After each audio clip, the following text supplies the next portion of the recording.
How did you get going on YouTube? Because that was where we first came across you. I remember we committed to YouTube and we were part of Jamie Oliver's, what was it called? Food Tube Network. And we used to go up to London and we thought it was the most amazing thing ever. And we were putting loads of work in it. And then we saw this fella from Wales putting out these beautiful videos. I remember maybe it was Shawnee, you said it. It was like, wow, this lad's cool. They're beautiful. Where did he come from? You, yeah. How did you get started with all that? Well, I remember seeing you guys back then as well, and actually Jamie's Food Tube. I was in talks with them, and they liked my first video, which made me so happy. Yeah. Oh my gosh, YouTube was a whole new ball game because I decided, I'd been watching cooking shows all my life. My dad had them on constantly. I loved Rick Stein and Keith Floyd and Gordon Ramsay on TV. So I felt like I had my training. I knew how to potentially make a cooking show, but I was not. And your head was naturally even kind of seeing the cameras and the shots and the angles. So the reason why I got the sort of invested in a crew right from the start was because I was rubbish on camera. I just knew that if my friends were in a band and they would often ask all their mates to come and be in the video, and as soon as the camera would turn to me, my lip would start shaking and I would get so shy and nervous. So I thought if I can make the production levels decent, it may mask my really bad presentation style. It didn't. It just made me look even more nervous and shy, to be honest with you. But I think that's the real beauty about you. You've this gentle, slow presence, integrated, beautiful way that you talk. And I think there's a vulnerability, which is so many of us can relate. And when I watch your videos, they're it's almost like, oh, he's so lovely. Oh, jeez. I get the same thing from you guys, honestly. And I think... you don't have to keep saying that. No, it's true. It's true. And looking back now at the early videos, I just find it awkward. There is endearment, I guess, but then there's just awkwardness, and now I can't even watch them. So it's a shame. But the YouTube started because I just wanted to show people how to make the recipes. And you just invested. You just said, right, I'm going for it. I'm going to invest in this. We're going to go high production. Rick Stein, here I come. Yeah, well, I just thought there's no...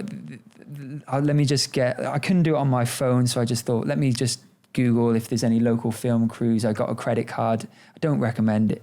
Got a credit card, and then you just risked it. You were just right, we're going for this. And I couldn't film at my parents' house because we had a very small kitchen. I thought, well, what's the next best thing? I'll go on Airbnb looking for a nice kitchen in a nice house. So I booked this house. And then I met the Airbnb owner, turned up. Oh yeah, it's just me staying this weekend, or me and my girlfriend at the time, just us.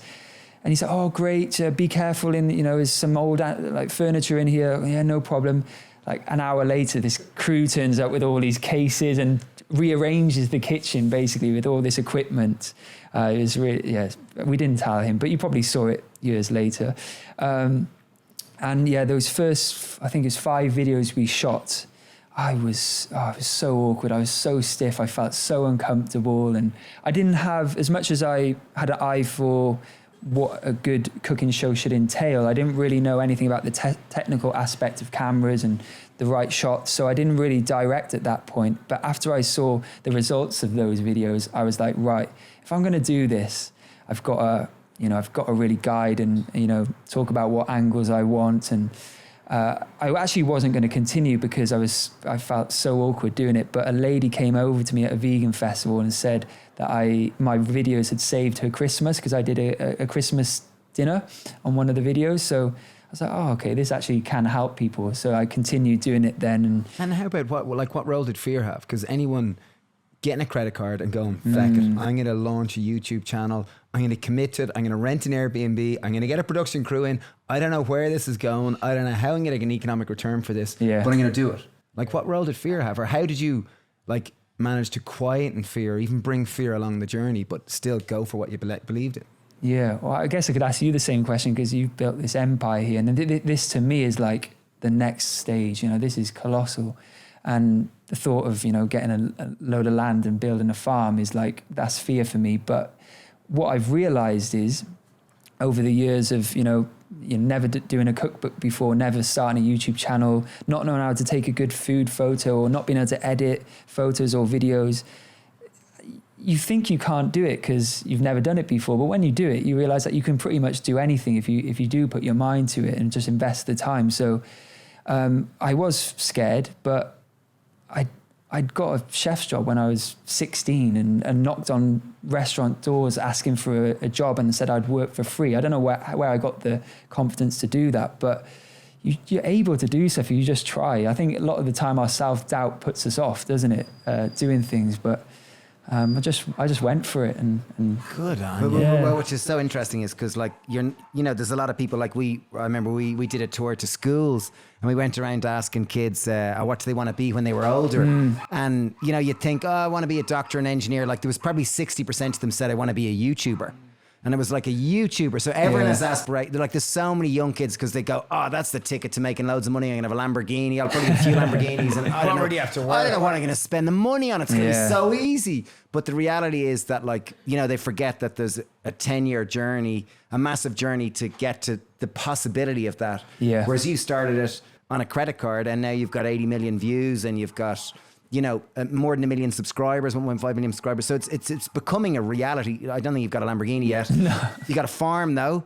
But like it's been quite a journey from that. It's been 5 years since you've... 7 years now, I think. 7 years, okay, YouTube. Yeah. So 7 years to an overnight success. It's definitely been a journey. And it's just as hard today, I feel, as it was in the early days, really. I'd love to know about your creative process. So obviously you put out lots of content. It is an art form. There is an art form of creating a recipe, creating a dish, and your content. So how does your creative process work? Or do you even articulate it, or is it something that just happens? Well, initially it was just me standing behind my kitchen island and saying, right, today I'm making this dish, and we just capture that, which was great. And, the recipes really help people. But now I'm sort of really delving into the filmmaking process, inspired by people like Anthony Bourdain, and, you featured on Somebody Feed Phil, who's someone else who I love. I just love the aspect of telling people's stories or telling stories through food itself. And Tom, who I've mentioned a few times, is my right-hand man. And I think we're like the dream team. So I'll come up with a concept. And sometimes they can be as simple as, all right, currently I'm editing a video just on beetroots, how to grow beetroots. And, then I'm like, oh, well, where do beetroots come from? Oh, actually, back in the day, beetroots used to be classed as an aphrodisiac. Oh, let's get that into the story. And that's interesting. And I'll find ways in which how I can use beetroots in ways I haven't used them before. So that's the theme of that video. So yeah, it's about telling stories through food, and the actual process is not as sort of scripted as probably I should do. A lot of it comes naturally. I've got a thing about sort of aesthetics and, not in terms of me so much, but in terms of like the wood and the bowls and, the tins. I saw your porcini mushroom one, and I saw these tins that you pulled your things, and I was like, jeez, you got style, guys. Well, I needed herbs to take to the woodland to make my... And of course, in this beautiful little box, I'm like, as I was leaving, I was like, oh, there's an old tea tin there that I got of some market. And I was like, oh, I put my sage and herbs in there. And I saw it in the video. I was like, yes, like that for me is so exciting to get all those. Sometimes I joke that like the setup that I do is like a photographer's dream. It's a bit big-headed, but I really love creating that look. And that's, I love doing it for when I'm doing food styling, or, when I have a restaurant, I want it to be like an Instagram dream. In terms of your content creation, what percentage of it is it like because you're dying to do it, and what percentage is because it'll get views, because your audience wants engagement?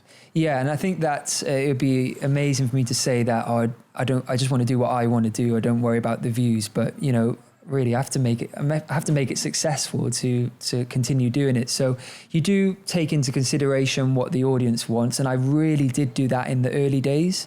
For example, like my most viewed video is like a high protein meal prep, so I thought, oh, that's doing well, I'll do another one of them. But I was just doing it really to appeal to the masses, I guess. But nowadays it's more so the quality of the content, and more what I want to showcase.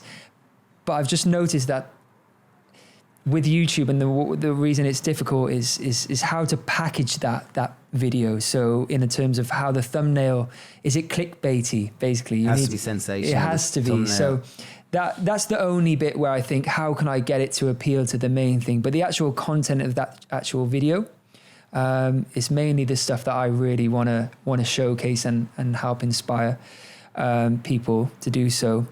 I'm actually really comfortable to say now that it's just stuff I want to do, which is great. Yeah. For anyone out there who's listening and going, okay, I want to be a YouTuber. I'm dead set on being a YouTuber.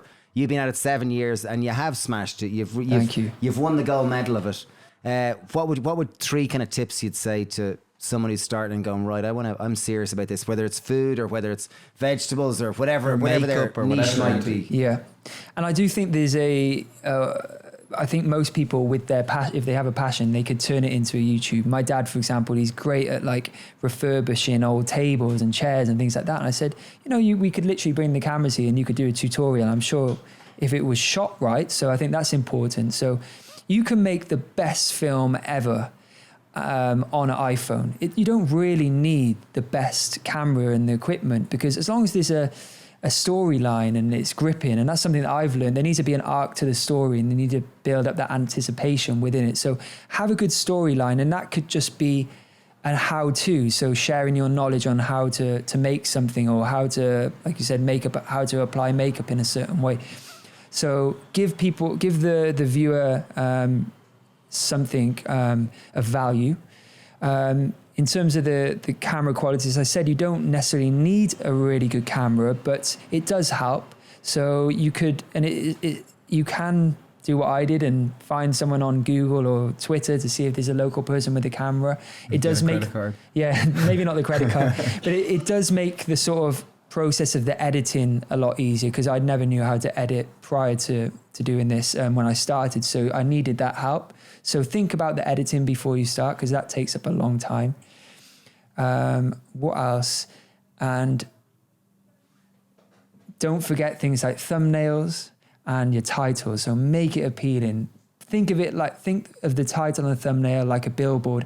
I'm still bad at it. I'm still struggle to get people to click on the video. But that's super important. You have to look at like big YouTubers like Mr. Beast, who makes like the most crazy clickbaity titles, but he gets millions of views and he does it right. He's cracked YouTube for that. But I think you can't go wrong with telling a really good story and capturing it right. And think about the little things, those little aesthetics, like you mentioned, that little pot of herbs. Yeah, those little aesthetics are important. Good one. So it's a hard question to answer, that is, because I feel, as much as you say I've got the gold medal, I feel like I haven't cracked it still to this day. Well, relative to someone who's starting, you absolutely have. And I guess there's one thing you forgot there is the consistency. Oh, and the perseverance. Because if it's taken you 7 years, like it's not a... Yeah, it's posting, early on it was every Sunday at 6 p.m. every single week. For how many years did you do that? At least 3 years. Now it's a little bit more relaxed because the videos take a little bit longer to create, and I think my audience understands that. But at least 2 to 3 times a week we post, and I think keeping the audience engaged and on the journey with you is the key to sort of keeping that audience and entertaining them. Very good. Brilliant. Well, it's been if Netflix are listening, please just come save me from YouTube. Save me from YouTube. There we go. Well, that's what a gold medal, the weight of a gold medal.